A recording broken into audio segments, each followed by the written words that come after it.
Okay guys, before, if you want to do any marking onto the plate, right, so it will be best that before you do any engraving, it will be best that you actually clean your copper or any of your metal plate with the metal polisher. This is the liquid type that I'm planning for, or this is the cream type, right? This is the paste type.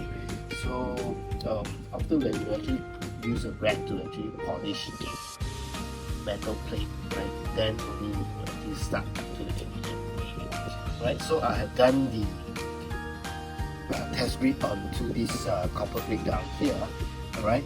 So I will actually attach the file there where you can be able to run the same test, right? So this is the D1 Pro, okay, and using the IR module, right? So I hope you guys can be able to benefit from running this test, alright? So I'll see you in the next one.